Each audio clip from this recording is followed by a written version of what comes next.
Thank you, Dr. Singh, and all the guests gathering. आज मुझे बहुत हर्ष हो रहा है कि इस प्लेटफॉर्म पर हमने बहुत अच्छी प्रस्तुति देखी और मैं गर्व के साथ कह सकता हूं कि जो गीता का जो गीत है उसकी सबसे पहले इम्पोर्टेंस बायोलॉजी हम ऐसे जान सकते हैं कि हम एक दूसरे से जो शब्द से वार्तालाप करते हैं और एक दूसरे को कोशिश करते हैं कि हम शब्दों से जीतें या उसको हराएं।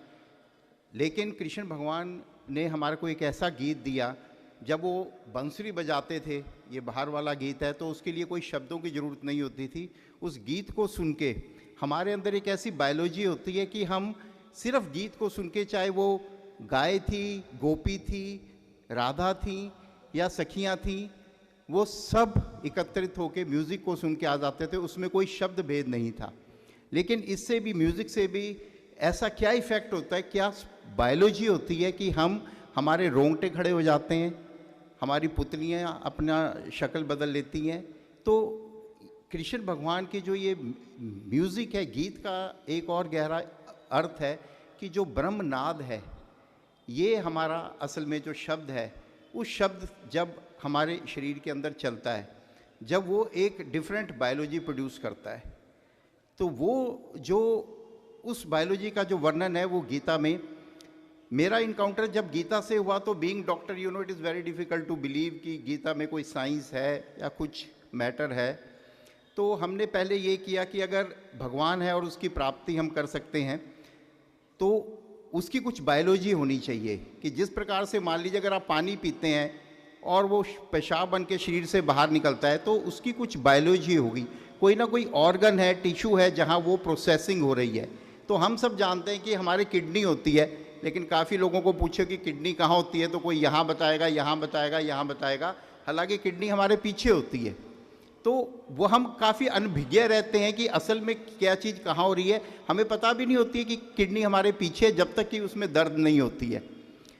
तो उसी प्रकार से जब मेरा गीता के साथ इनकाउंटर हुआ तो मुझे शुरू में लगता था ऐसे कि गीता में तो बहुत ही, ये तो अमिताभ बच्चन की फ़िल्म की तरह है कि क्या होता है। अमिताभ बच्चन की देखो एक फ़िल्म में जब वो हम बच्चे थे, अमिताभ बच्चन ऊपर से डाइव मारता था, पुलिस गोली मार रही है, तो हम सोचते ओह यार गिर गया, मर गया, पानी में चला गया, अब तो पता नहीं बाहर आएगा कि नहीं। अगर एक अमिताभ बच्चन मर जाता था तो दूसरा उसका डबल रोल आ जाता था। जब डबल रोल मर जाता था हम सोचते थे क्या है। फिर जब बड़े हुए तो पता लगा अच्छा अब 3 घंटे होने वाले हैं कि अब ये वाला मरेगा, जो ट्रिपल रोल वाला, अब कोई नहीं आएगा। तो उसी प्रकार से हम कहते थे गीता के 18 अध्याय हैं। और देखो हमारा जो हिंदू धर्म है वो गुरु प्रधान होता है। तो मैंने कहा बड़े अचरज की बात है कि जो तो बुरे लोग हैं, कौरव है, उनका सिर्फ जो 3 गुरु हैं उनके, भीष्म पितामह, द्रोणाचार्य और अपना कृपाचार्य जी, और जो अच्छे लोग हैं, पांडव हैं, उनके सिर्फ 1 गुरु हैं, कृष्ण मात्र। तो हमने कहा इसमें तो कौरव वैसे ही रेस जीत गए कि 3-3 गुरु धारण कर लिए हैं और यहाँ एकमात्र 1 गुरु हैं। और हमने कहा ये देखो अमिताभ बच्चन की फिल्म की तरह कि 18 चैप्टर तक तो कृष्ण भगवान मर नहीं सकते क्योंकि 1 गुरु है और गुरु प्रधान है हमारा धर्म। तो कैसे हम कृष्ण भगवान को मार सकते हैं। तो इट इज़ समथिंग लाइक एक, you know, Amitabh Bachchan movie की वो 3 आदमी चाहे वो ट्रिपल रोल वाले मरेंगे तो वहाँ तो पहले 1 गुरु मरते हैं, फिर दूसरे गुरु मरते हैं, फिर तीसरे भीष्म पितामह काफ़ी टाइम तक रहते हैं, पर वो चले जाते हैं। तो 18 दिन पूरे हो गए। तो हमने कहा इट वेरी फिट है बिल्कुल। तो लेकिन फिर हमने ध्यान किया, हमने गुरु महाराज से प्रार्थना की कि महाराज हम ये ठीक भी सोच रहे हैं कि हम गलत दिशा में जा रहे हैं। तो हम एक दिन ध्यान करके सो गए। तो हम जब अगले दिन उठते हैं तो ये नहीं कि हमने सोचा, मैं ये वाक्य इसलिए आपको बता रहा हूँ, अनुभूति क्या होती है कि तुम ये देखो पहले गुरु कौन है, कृपाचार्य। पहले गुरु का पहला शब्द क्या है, क्री। कृष्णा का पहला शब्द क्या है, क्री या क्रू, या जैसे भी आप बोलना चाहते हैं। मेरठ में, बंगाली में सब अलग अलग बोलते हैं, संस्कृत में तो क्रू है, कृपाचार्य एंड कृष्णा। दूसरे गुरु है भीष्म पितामह। भीष्म का बीच वाला शब्द क्या है, श, और वो भी आधा। और कृष्णा का बीच वाला शब्द क्या है, श, और वो भी आधा। तीसरे गुरु कौन है, द्रोणा। द्रोणा का आखिरी शब्द क्या है, ना। और कृष्णा का आखिरी शब्द क्या है। तो कृष्णा कौन है, Krishna is the sublimation of the 3 gurus. तब मुझे अनुभूति हुई कि नहीं, ये अमिताभ बच्चन की फिल्म नहीं चल रही है, ये कुछ गहरी साजिश है जिसको समझना, डिकोड करना। तो मैं इसको, जब मेरे को ऐसा लगा तो मैं थोड़ा भटका। मैंने कहा मथुरा जाया जाए, देखा जाए, वृंदावन जाया जाए, कि ये अनुभूति मेरे को ही हो रही है कि ये किसी शास्त्र में लिखा हुआ है। करे यार तुम कॉपी पेस्ट कर लिया। मैं कहा पता लगा रजनीश जी लिख के गए थे। वो बोले डॉक्टर साहब आप क्या बोल रहे, तो रजनीश जी बोल के गए हैं। तो हमको पता लगा ये किसी शास्त्र में लिखा नहीं गया है आज तक। तो वैसे ही हुआ कि जब मैं एक बार ड्राइव कर रहा था तो एक श्लोक लगा हुआ था, अब उसका आप लोगों ने भी सुना होगा कि वो श्लोक क्या था, धूमेन व्रियते, ये चैप्टर 3 का 38 वर्स है कि just as the fire is covered by smoke, a mirror is covered by mal and the embryo is covered by the womb, so is the knowledge covered by the desire. मतलब कि जिस प्रकार से जो अग्नि है वो धुएं से ढक ली जाती है, जिस प्रकार से जो भ्रूण है, यूट्रस में, गर्भ में जो बच्चा होता है उसको भ्रूण कहते हैं, भ्रूण है वो झिल्ली, जिसको इंग्लिश में हम कोरियन कहते हैं, डॉक्टरी लैंग्वेज में कोरियन से ढका होता है। उसी प्रकार से किसी शीशे पे अगर हम मल लगा दें तो वो ज्ञान आच्छादित हो जाता है। तो ये क्या रिप्लाई है मोटी सी, जब क्योंकि अर्जुन भी दुखी हो जाता है कृष्ण भगवान की सुन के, कहते हैं भगवान आप, ये आत्मा है, अजर है, अमर है, कटती नहीं है, गलती नहीं है, गिल्ली नहीं होती है। सर मैं बहुत सुन लिया पर मेरे को दिख नहीं रहा है कुछ, मेरे को दिखती नहीं आत्मा, मेरे को आत्मा क्यों नहीं दिखती है, मुझे समझाएं। तो कहते हैं देखिए अर्जुन ऐसा है, मैं आपको 3 एग्जाम्पल देता हूँ। देखो कृष्ण भगवान ने बड़ा अच्छा किया, सोचना पड़ता है। गीता की एक बहुत बड़ी प्रॉब्लम है, सोचना पड़ता है, अनुभूति होनी पड़ती है। मैं यही सोचता था, मैं शुरू में थोड़ा नाराज भी था गीता लिखने वालों से, और कि ये वर्ष में क्यों लिखी हुई है, ये एकदम एक स्टोरी के माध्यम से क्यों नहीं बना दिया। सीधी सी स्टोरी बनाते, कंफ्यूजन नहीं होता, इस वर्ष का ये मतलब है, उस वर्ष का ये मतलब है। कृपाचार्य जी कुछ और बोलते हैं, द्रोणाचार्य जी कुछ और बोलते हैं, भीष्म पितामह कुछ और बोलते हैं, समझ नहीं आता है। जितने आचार्यों के पास जाओ सब अलग अलग बोलते हैं। तो हमने कहा कहानी लिख देते, क्यों वर्ष क्यों लिखे। तो वर्ष में भी एक बायोलॉजी छुपी है। जब आपको एक अनुभूति होती है तो स्टेप वाइज अनुभूति होती है।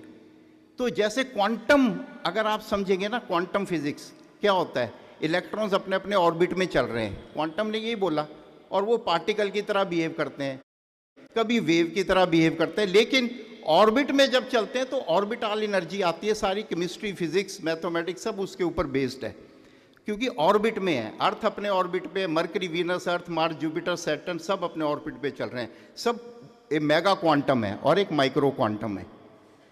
तो फिर हमने कहा कि ठीक है, ये जो ये भगवान ने बोला देख अर्जुन तेरे को 3 एग्जाम्पल देता हूं।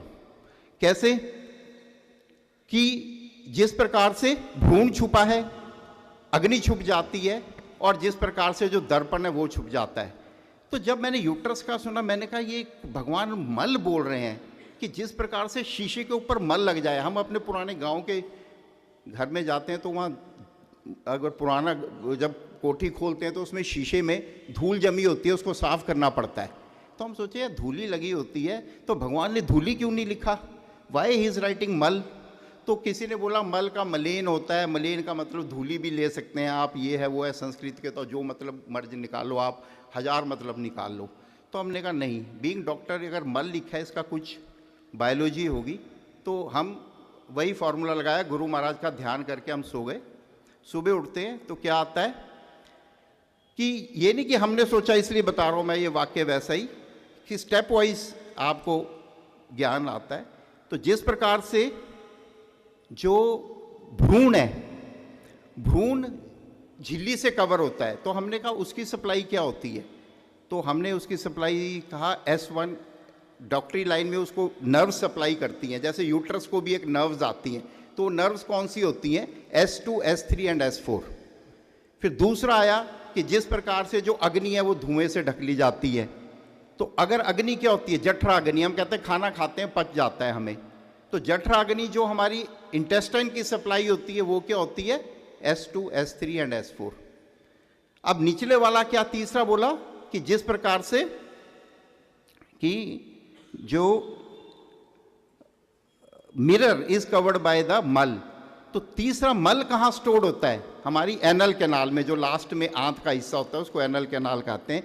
उसका जो एम्ब्रियोजेनेसिस होता है वो अलग होता है, उसको एक्टोडर्म हम बोलते हैं, वो मैं डिटेल में नहीं जाऊंगा। पर उसकी खास बात होती है, वो कई बार आपने देखा होगा बच्चे ऐसे पैदा होते हैं उनके लैट्रिन का रास्ता रुका होता है, क्योंकि लास्ट में ये चीज़ जुड़ती है।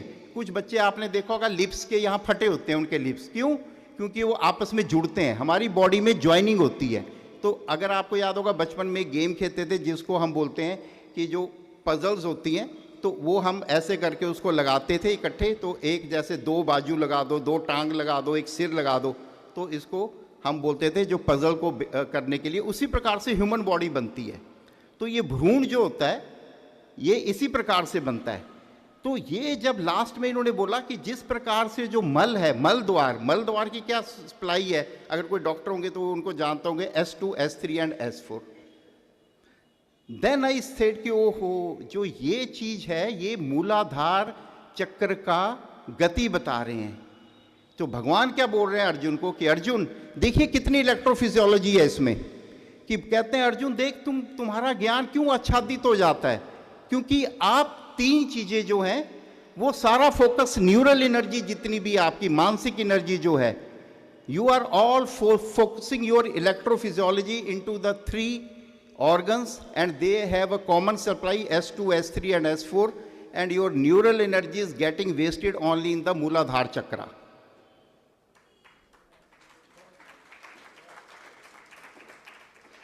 तो इसी प्रकार से टाइम की नज़ाकत जानते हुए मैं लास्ट चीज़ पे आऊँगा कि मैंने एक एक्चुअली बुक लिखी है, डिटेल आपको अप्लाइड स्पिरिचुअल बायोलॉजी में मिल जाएगा।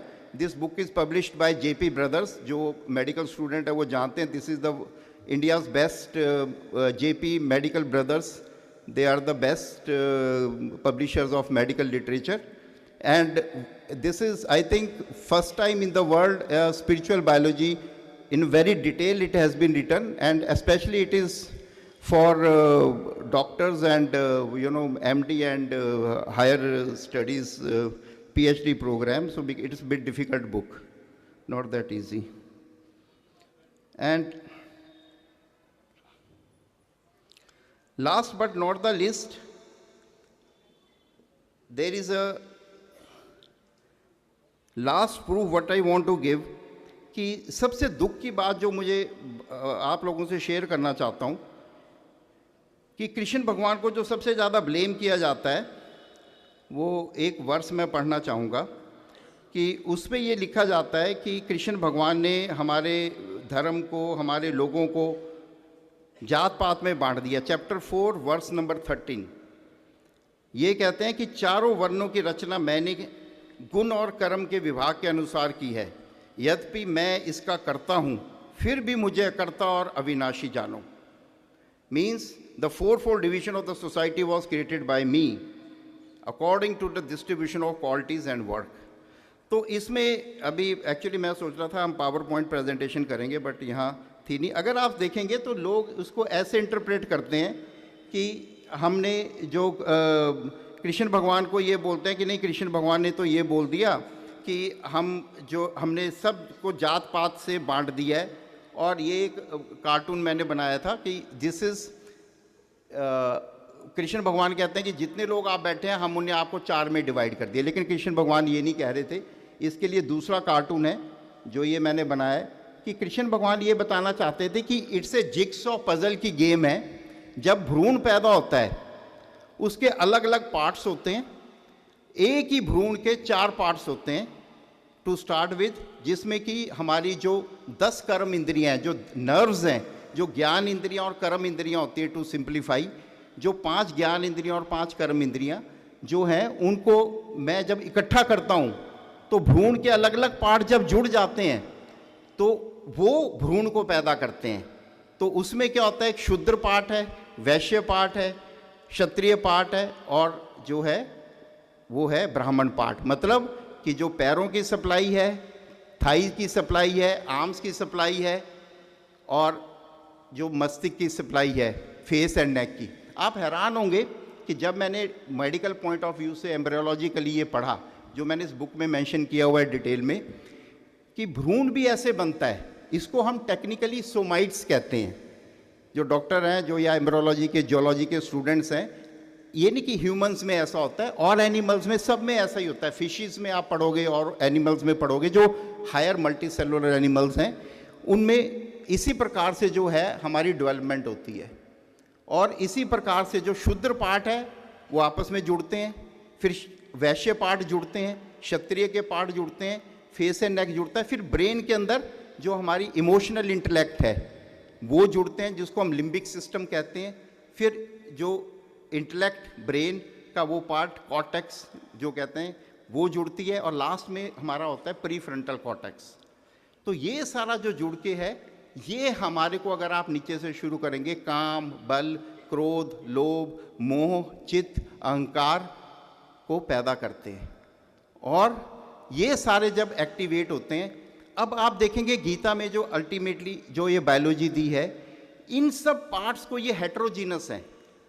अब आप समझोगे कि लास्ट में कंक्लूड कर रहा हूँ, टाइम है सर कि कितना भी, can I speak for 2 minutes? 2 minute में हम क्लोज करेंगे। तो अब द्वैत, ये सब जो है डिफरेंट पार्ट्स जो हैं ये हेट्रोजीनस हैं। जो फिजिक्स और केमिस्ट्री के स्टूडेंट्स हैं उनको पता होगा हेट्रोजेनिटी क्या होती है। डिफरेंट डिफरेंट है, डिफरेंट स्ट्रक्चर है, डिफरेंट बायोलॉजी है। लीवर का काम अलग है, लंग्स का काम अलग है, और अलग किडनी का काम अलग है। तो ये अलग अलग ऑर्गन्स जो हैं, जो ये अलग अलग काम करते हैं, अलग अलग मटेरियल के, एटॉमिक स्ट्रक्चर्स के, केमिस्ट्री के बने हुए हैं। लेकिन जब इनमें होमोजेनाइजेशन होती है, तो वो होमोजेनाइजेशन कौन कर सकता है? कोई बता सकता है मेरे को कि ये सब कॉमन हो जाएं, इनका सबका स्वरूप एक हो जाए? वो होता है ब्रह्मनाद। जब आपके शरीर से ब्रह्मनाद चलता है तो वो आपकी बॉडी को एक अद्भुत स्वरूप दे देता है। तो वो ब्रह्मनाद कैसे चलता है? तो गीता में आप देखेंगे जो ब्रह्मनाद का बहुत अच्छा पाथवे दिया गया है, जो उस पाथवे को हम कैसे डिफाइन करते हैं।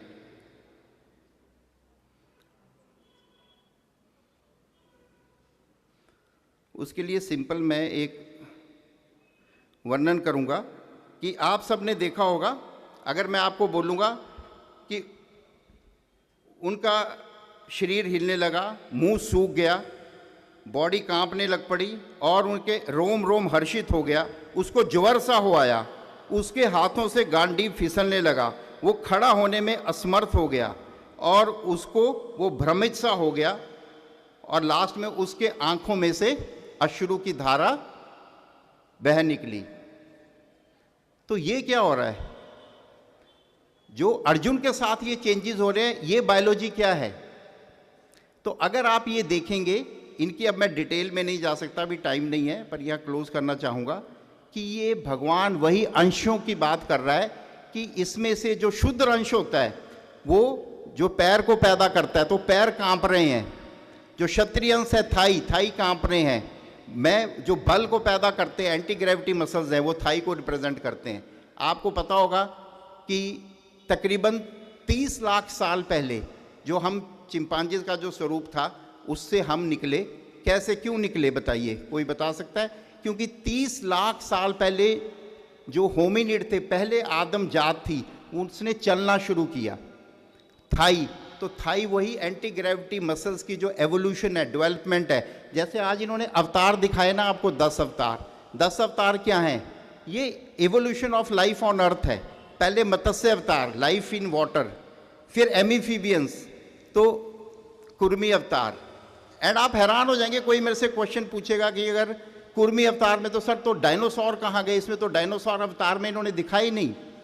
लेकिन आप जान के हैरान हो जाए कि जब मैं अमेरिका गया, I want to history of natural museum, वहाँ एक बहुत अच्छा कार्टून बनाया था। उन्होंने लिखा डायनासोर्स के टाइम पे जब बहुत ज़्यादा 400 साल तक धुआं छाया रहा, एक वो पढ़ने के लिए एक पुच्छल तारा गिरा और उससे 400 साल तक पृथ्वी धुएं से कर गई, तो जितने भी टर्टल थे और टॉर्टवाइज थे ये समुद्र के अंदर चले गए और ये बच निकले। तो डायनासोर्स का जो आजकल कुर्मी अवतार बताया जाता है, ये डायनासोर्स का ही कथन है, उसका भी कथन लिखा हुआ है एवोल्यूशन में। और उसके बाद जैसे बताया हेरी एनिमल्स, हेरी मैमल्स आए, तो शेर उनका सिंह अवतार आया, नरसिंह अवतार आए। उसके बाद हेयरी एनिमल्स के बाद जो आए वो ह्यूमंस आए। पहले ह्यूमंस छोटे होते थे तो वामन अवतार आया, उसके बाद ह्यूमंस ग्रो किए। तो ये evolution of life on earth है। उसी प्रकार से जो एवोल्यूशन अगर आप देखेंगे तो पहले आदमी ने चलना सीखा, तो थाइज का जो एग्जांपल है एंटी ग्रेविटी, हमने चलना सीखा। उसके बाद हमने जो था आर्म्स में क्या हुआ, ह्यूमंस पहले मंकी की तरह अपना जो अपोनेंस पॉलिसिस बोलते हैं, ये मसल नहीं थी हमारे में, इसको हम कलम पकड़ नहीं सकते थे। बंदर आज भी कलम नहीं पकड़ सकते हैं, चिंपांजी आज भी कलम नहीं पकड़ सकते हैं। जब हमने तीर चलाना होता है या कलम लिखनी होती है, पेंटिंग बनानी होती है, तो अर्थ पे अगर आप देखेंगे आदमी ने तकरीबन 3 लाख साल पहले पेंटिंग बनानी शुरू की, सिर्फ 3 लाख साल पहले। हम पैदा हो गए थे 30 लाख साल पहले, लेकिन जो पेंटिंग्स मिलती है केव पेंटिंग, वो सिर्फ 3 लाख साल पहले की मिलती हैं, क्योंकि उससे पहले हम ग्रिप नहीं कर सकते थे, चल सकते थे, ग्रिपिंग नहीं थी। और जो लैंग्वेज हुई, स्क्रिप्ट, अगर आप देखेंगे हड़प्पन स्क्रिप्ट लिखनी शुरू की है, तो वो कब लिखी गई सबसे पहले 4000 BC में। क्यों? हम पहले बोल नहीं सकते थे। ह्यूमंस ने कब बोलना शुरू किया? सिर्फ 50,000 साल पहले हमने बोलना शुरू किया। तो जो ऋग्वेद वगैरह बने, ओरल प्रैक्टिस पहले क्यों शुरू हुई? क्योंकि हो सकता है 8000 BC में, 7000 BC में, 6000 BC में शायद ऋग्वेद को इन्होंने बोलना शुरू कर दिया। फिर लिखना कब शुरू किया? 4000 BC, 3000 BC, 2000 BC में, जब तक ये हड़प्पन सिविलाइजेशन लगी, उस समय ऋग्वेद को लिखा गया। लेकिन काफ़ी चीज़ें, क्योंकि लकड़ी ख़त्म हो जाती है, पेपर ख़त्म हो जाते हैं, कपड़े ख़त्म हो जाते हैं, तो वो चीज़ें चली गई। लेकिन जो पत्थर पे लिखा हुआ था वो आज भी बचा हुआ और वो हमें मिलता है। तो इस प्रकार से ह्यूमन की जो एवोल्यूशन हुई है उसको हम समझ सकते हैं। और ये शूद्र, क्षत्रिय, वैश्य, ब्राह्मण, मेरा ख्याल अब आप ये सारे अंगों का जो है सप्लाई के हिसाब से एवोल्यूशन भी समझ गए हैं, उनका कनेक्ट भी समझ गए हैं, कैसे इन पार्ट्स के थ्रू एवोल्यूशन होती है, डिफरेंट सोमाइट्स हमारी बॉडी में बनते हैं, और कृष्ण भगवान ने किस तरह जो है अर्जुन को ये ज्ञान दिया। और उस स्पिरिचुअल बायोलॉजी की जो हमारी बॉडी में छुपी रहती है, जो ब्रह्मनाद हमारी बॉडी में छुपा बैठा रहता है, उसको सिर्फ भगवान कहते हैं उस म्यूज़िक को, उस नाद को हमको रीडिस्कवर करना है, हम इन्वेंट नहीं कर सकते हैं। और मैं बहुत धन्यवादी हूँ हमारे गुरु महाराज जो यहाँ आए हैं, हरे रामा हरे कृष्णा वाले, इनके, क्योंकि देखिए कितनी सदियों से ऐसी ही प्रथाओं ने इस लिटरेचर को बचा के रखा। जो मैं ये आज किताब लिख पाया, ये इसीलिए लिख पाया क्योंकि गीता हूबहू याद की गई, लिखी गई, दोहराई गई, लोगों ने अपनी जान भी गंवाई होगी इसको बचाने के लिए, और वो आज लोग ज़िंदगी भर इसको पढ़ के, इससे आज भी ज्ञान की जो धारा है, जो अविरल धारा है, वो अभी भी बहती रहती है, और हम अपनी छुपी हुई स्पिरिचुअल बायोलॉजी को यूज़ करते रहते हैं। धन्यवाद।